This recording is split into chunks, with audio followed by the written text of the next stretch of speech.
Senhor esteja convosco. Ele está no meio de nós. Proclamação do Evangelho de Jesus Cristo segundo Lucas. Glória a vós, Senhor. Naquele tempo, um mestre da lei se levantou, querendo pôr Jesus em dificuldade. Perguntou: Mestre, que devo fazer para receber em herança a vida eterna? Jesus lhe disse: O que está escrito na lei? Como lês? Ele então respondeu: Amarás o Senhor teu Deus de todo o teu coração, com toda a tua alma, com toda a tua força, com toda a tua inteligência, e ao teu próximo como a ti mesmo. Jesus lhe disse: Tu respondeste corretamente. Faz isto e viverás. Ele, porém, querendo justificar-se, disse a Jesus: E quem é o meu próximo? E Jesus respondeu: Certo homem descia de Jerusalém para Jericó. Caiu nas mãos de assaltantes.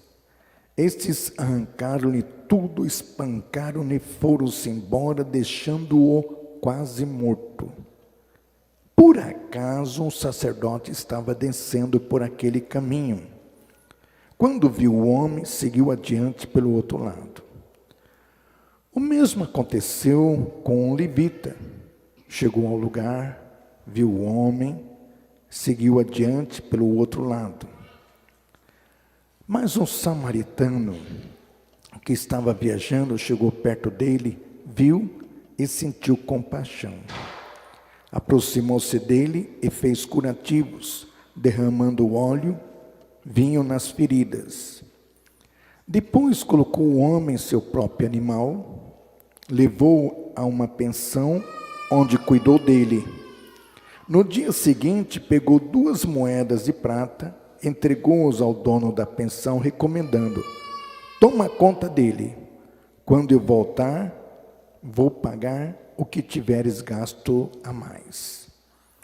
Jesus perguntou: Na tua opinião, qual dos 3 foi o próximo do homem que caiu nas mãos dos assaltantes? E ele respondeu: Aquele que usou de misericórdia para com ele. Então Jesus lhe disse: Vai e faze a mesma coisa. Palavra da salvação. Glória a vós, Senhor. Pode sentar um momentinho. Nós estamos começando hoje o primeiro dia do cerco de Jericó. E geralmente essas missas do cerco de Jericó, onde eu tenho celebrado por aí, é aqui mesmo. Dão muita gente mesmo, pela devoção, pelo carinho e por acreditar também no cerco de Jericó. O Evangelho de hoje, Jesus está caminhando. Vocês se lembram que domingo retrasado, o capítulo 9, Jesus, no versículo 52, Jesus tomou uma decisão. Qual decisão? O seu Joaquim está aí? Esse homem é músico. O seu Joaquim é músico. Seu Joaquim, na opção do senhor, viu? É um músico, um talentoso músico que veio, está vindo morar em Santa Fé? Então, nós queremos o senhor conosco, tá bom, seu Joaquim? Então, domingo retrasado, no capítulo 9, versículo 52, Jesus tomou a firme decisão de ir para Jerusalém. Então, o Evangelho de Lucas trabalha Jesus indo para Jerusalém. São 24 capítulos. Do versículo 9 do capítulo 9 até o versículo 24 agora, nós vamos ver um Jesus andando. Mateus tem 28 capítulos. Só 2 capítulos fala de Jesus andando. Jesus indo para Jerusalém. Somente 2. Marcos tem 16 capítulos. Só coloca um capítulo que coloca Jesus caminhando. Mas Lucas coloca Jesus caminhando o evangelho todo quase. Começa já no capítulo 9 e Jesus está caminhando. Jesus está caminhando, aparece um que quer segui-lo. Jesus diz, olha, não tenho... A raposa tem tocas e passarinho tem ninho, mas eles não têm onde repousar a cabeça. Aparece um outro e fala, quem coloca a mão no arado e olha para trás, não é digno de me seguir. Ele vai encontrando, Jesus vai andando, vai andando, vai andando.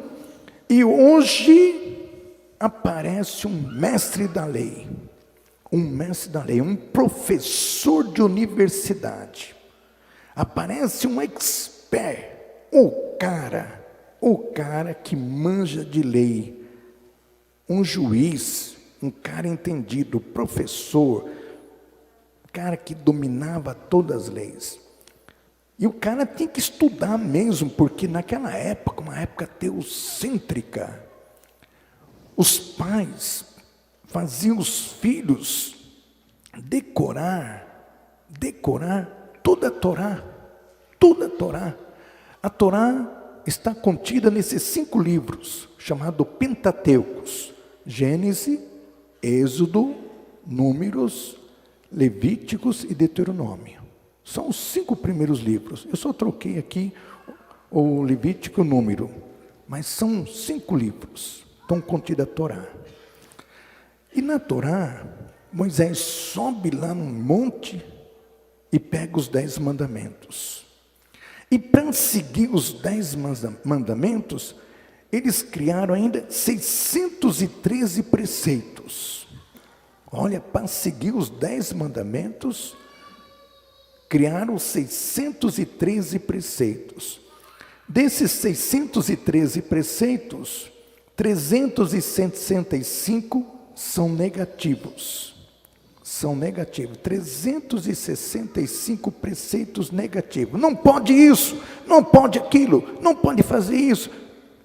São 365 negativos. E 248 positivos somente para os homens. Para as mulheres, me desculpe, mas é naquela época. Para a mulher é só preceitos negativos. Naquela época. Me desculpe, mas era na época. Era o contexto da época. Então, um mestre da lei daquela época, ele tinha que estudar, ele dominava tudo isso. Ele dominava tudo isso. E diz aqui que o mestre da lei se levantou, querendo pôr Jesus em dificuldade. Quer dizer, ele estava preparado, Jesus sempre acompanhado pelas multidões, ele queria colocar Jesus numa dificuldade. Ele vai fazer uma pergunta para Jesus. Então, diante desses 10 mandamentos, diante desses 613 prescrições, diante disso tudo, ele vai fazer uma pergunta para Jesus. Mestre, que devo fazer para receber em herança a vida eterna? Então, ele está preocupado com o céu. O que eu faço para ir para o céu? O que eu faço? Herança. Mas Claudete, herança precisa fazer alguma coisa para receber herança? Bom, meu pai morreu, não me deixou nada, né? Então não tenho nada que receber, né? E também eu não tenho onde cair morto. Se um dia eu morrer também, ninguém vai ter nada que receber. Mas quando os pais têm alguma coisa, os filhos não precisam fazer nada para receber uma herança. Já morreu o pai, morreu a mãe, os filhos vão assumir, não é isto? Então não precisa fazer nada. Então a vida eterna, Jesus já morreu para nós, já morreu na cruz, não precisa fazer nada. Mas ele fez essa pergunta: mestre, o que devo fazer para receber em herança a vida eterna? São 10 mandamentos, são 613 prescrições, são tantas coisas. Mas ele estava fazendo um jogo para pegar Jesus. E Jesus, muito inteligente, muito sábio, E ele chamou Jesus de mestre, mas ele não acredita que Jesus é mestre. Sabe, ele não acredita que Jesus é mestre. Eu me lembro que eu estava no shopping Catuaí, apareceu uma pessoa, eu peguei o jornal Pulsando com apenas 1.200 exemplares sendo feito, formei uma equipe muito boa e jogamos o jornal Pulsando para 20.000 exemplares. Então, quer dizer, de 1.200 jogamos para 20.000 exemplares. Eu tinha uma equipe muito boa e agradeço essa equipe, 20.000 exemplares. Depois fomos caminhando, chegou a tantas, passou de 20 e tantas páginas, e tínhamos um caderno no meio chamado Cateclicando, que inclusive quem me ajudava a fazer o Cateclicando era a tia Cida, ela que me ajudava a fazer o Cateclicando, tudo colorido, tudo um encarte dentro do jornal Pulsando. Aí encontrei uma pessoa e falou assim: nossa, o jornal está tão bom agora, está todo mundo lendo, por que você não faz isso, não faz aquilo, não faz isso? Aí eu disse para esta pessoa, lá no Catuaí: mas se o jornal está bom, por que mexer no que está bom? Vamos deixar assim mesmo. Aí ele fez uma outra colocação: por que você não coloca um jornalista para fazer esse jornal? Aí eu perguntei: mas eu estou aqui, eu sou o jornalista. Depois eu parei e falei: mas eu não vou falar nada com uma pessoa que não acredita, não é verdade? Por que eu vou discutir com uma pessoa que não acredita? Então, esse mestre da lei, ele não acredita que Jesus é mestre, mas ele falou: mestre, o que devo fazer para receber a herança, a vida eterna?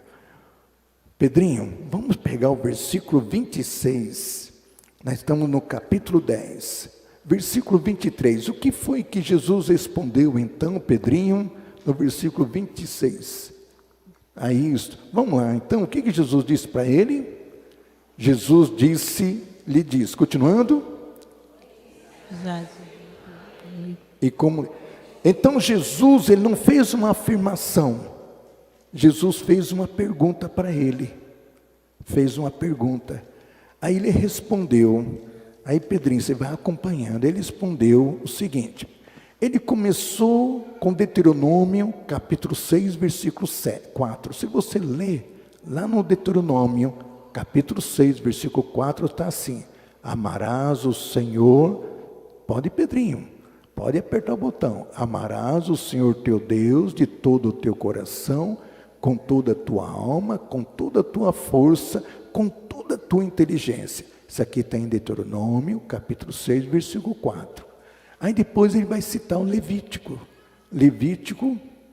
capítulo 19, versículo 18. E a teu próximo como a ti mesmo. Então ele fez isso. Ele pegou lá o Deuteronômio, pegou o Levítico, fez a citação. Qual foi a resposta que Jesus deu para ele? Vamos lá. Jesus lhe diz, continuando, tu respondeste corretamente. Faze isso e viverás. Então Jesus deu nota 10 para ele. Parabéns. Se você fizer isso, você vai para o céu. Você vai ter a vida eterna. E você veja bem que Jesus está conversando com um judeu. Porque se ele estivesse falando com você, comigo, ele ia falar diferente. Quando eu estou na sala lá, aí as secretárias falam: olha, vai vir um rapaz conversar com você, mas ele é espírita. Eu converso com ele diferente. Eu não vou falar de terço, não vou falar de Nossa Senhora, vou falar diferente. Padre Pedrinho, está vindo aí um evangélico. Esse evangélico, não vou citar a igreja, mas vem. Eu não vou citar a igreja, mas vem aqui. Olha, da igreja tal, quer conversar com o senhor. Ele senta lá, jamais eu toco em assunto de Nossa Senhora. Nós conversamos. E Jesus fez a mesma coisa com ele. Se ele falasse conosco, depois eu vou até citar uma coisa que ele ia fazer diferente conosco. Mas ele falou com esse judeu dentro da cosmovisão dele, na cabeça dele e tudo mais, mas esse judeu, esse mestre da lei, esse período quis se justificar, puxa vida, não deu certo. Aí ele faz uma pergunta para Jesus. Qual é a pergunta que ele vai fazer para Jesus? Vamos lá, juntos? E quem é o meu próximo? E quem é o meu próximo? Agora sim, ele fez uma pergunta, porque para o judeu, Eu não preciso amar o meu inimigo. Eu não preciso amar aquele que não concorda comigo. Se eu não vou com a cara do cara, eu não preciso amar essa pessoa. Eu vou amar quem eu amo. Eu vou amar quem faz parte do meu time, quem faz parte do meu partido, quem está comigo. Esse eu amo, esse aqui pode vir na minha casa almoçar, jantar. E se ele precisar, eu tiro a camisa para ele. Mas o cara que eu não gosto, o cara que eu não vou com a cara dele, o cara que é do outro time, o cara que é da outra igreja, o cara que é do outro partido, esse não me interessa, esse é meu inimigo, eu tenho raiva do meu inimigo. Inclusive existia naquela época a lei de Talião. Vocês sabem o que quer dizer a lei de Talião? Olho por olho, dente por dente. Matou um bezerro meu, vou lá, mato o bezerro dele.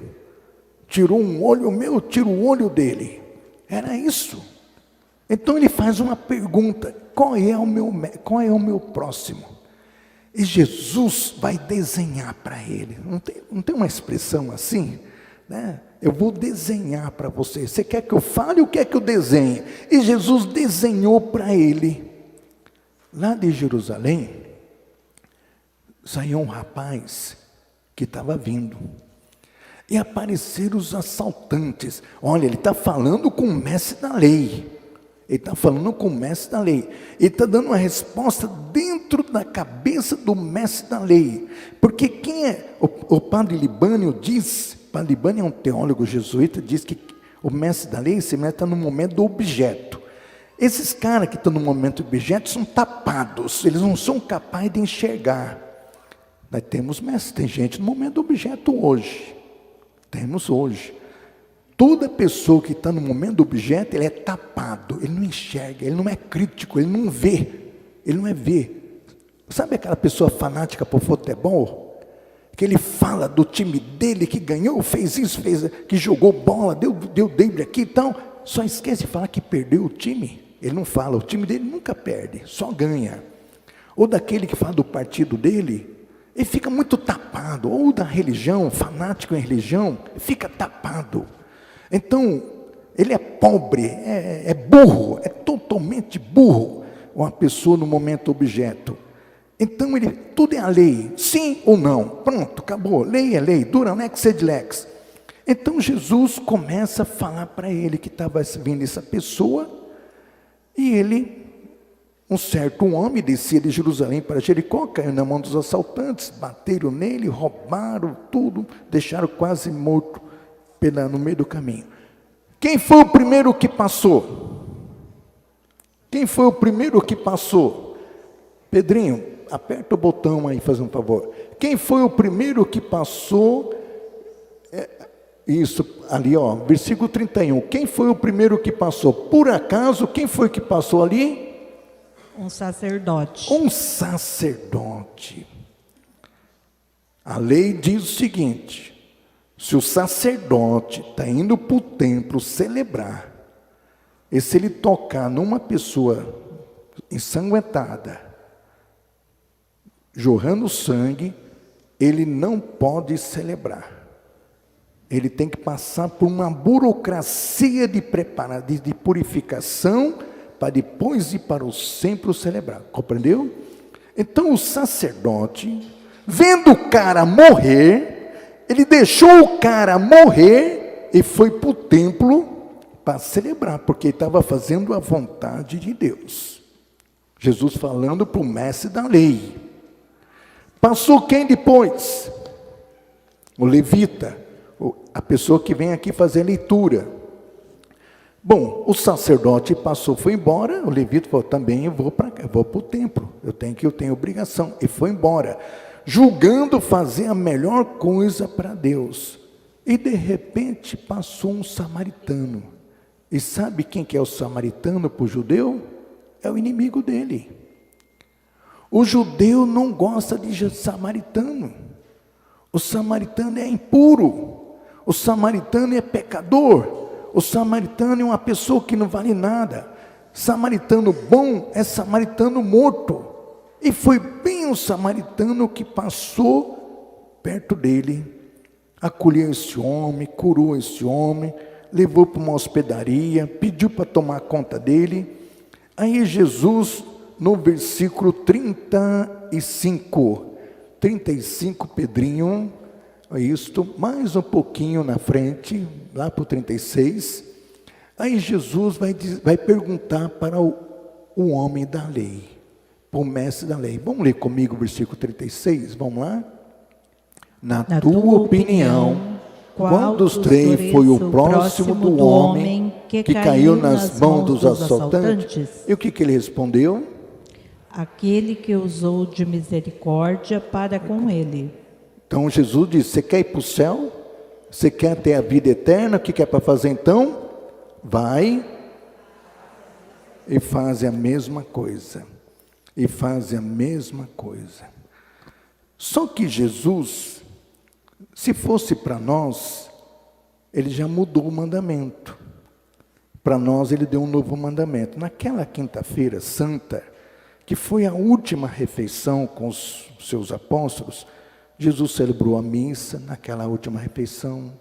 Jesus lavou os pés dos seus apóstolos, e fez algumas colocações para os apóstolos, e depois ele deu um novo mandamento, porque depois ele foi entregue à noite, na quinta-feira, foi crucificado ao meio-dia e morreu às 15 horas, onde nós fazemos aquele momento da celebração da adoração da cruz aqui. Ele morreu às 15 horas. E ele deu um novo mandamento, que está em João capítulo 13, versículo 34. Qual foi o novo mandamento que Jesus deu para nós?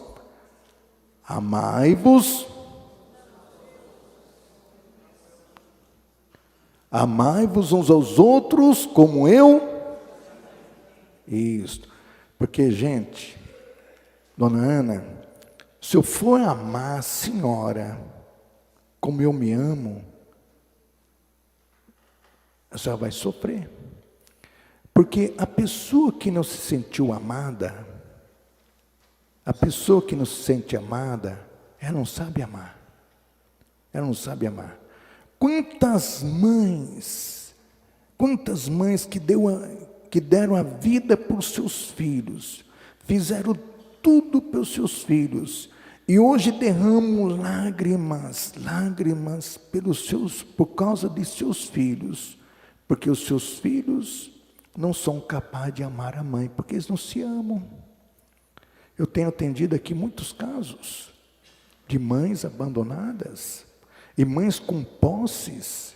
O marido morreu, o que eu faço? Eu estou lá, meu filho agora, eu estou morando lá, meu marido deixou, meus filhos pediu para eu desocupar a casa, porque não se amam. Agora, se eu for amar a dona Ana como Jesus me amou, já muda. Porque mesmo que eu não me ame, mas vou fazer tudo por ela por causa de Jesus. Por isso que lá em Mateus capítulo 25, Jesus diz: tudo que você fizer por um pequenino, foi para mim que você fez. Eu tive sede e você me deu de beber, eu tive nu, você me vestiu, eu tive preso, você me visitou, tive doente, você me cuidou de mim. Mas Senhor, quando? Naquele pequenino. Mas às vezes nós temos tanta burocracia, tantas dificuldades para ajudar o outro. É porque o superior não quer que ajude, então não vou ajudar. É porque a lei disse isso, não vou ajudar. E o outro deixa de ser importante. E para terminar, eu quero colocar aqui todas aquelas pessoas, porque quando eu encontro uma pessoa, eu ajudo a pessoa, não sou eu que estou ajudando a pessoa, é ela que está me ajudando a entrar no céu. Vocês entenderam? Aquele doente, aquele que estava no meio da rua, ele que está ajudando aquele que o ajudou a entrar no céu. Quando eu faço alguma coisa para uma pessoa que precisa, mesmo que eu não goste dela, mesmo que eu não concorde com ela, mesmo que ela seja uma pessoa que para mim ela não vale nada, mas ela precisou, eu estou fazendo alguma coisa por ela, porque ela precisa, não porque ela é boa, mas porque ela precisa, eu estou entrando no céu, porque eu estou amando como Jesus me amou. Eu preciso aprender isso, eu não aprendi ainda. Quando eu falo assim, reze pelo padre de vocês, eu estou pedindo para que vocês rezem por mim, para eu ser um bom padre, para que vocês aprendam comigo, mas que vocês também sejam bons e que eu possa aprender com vocês também. Louvado seja o nome do Senhor Jesus. Vocês acreditam nisso tudo? Gente, como é difícil amar uma pessoa que persegue a gente. Como é difícil amar aquela sogra que talvez passou a vida toda judiando da gente. Como é difícil amar aquela pessoa que sempre perseguiu a gente. Não é verdade? Tem hora, isso aqui, olha, tem gente que até desiste de ser católico. Até de ser católico. Eu não vou nem nessa igreja mais, eu não vou. Como é que eu vou amar um marido que só judiou de mim? Como é que eu vou perdoar um homem desse? Mas Jesus está pedindo para a gente fazer isso.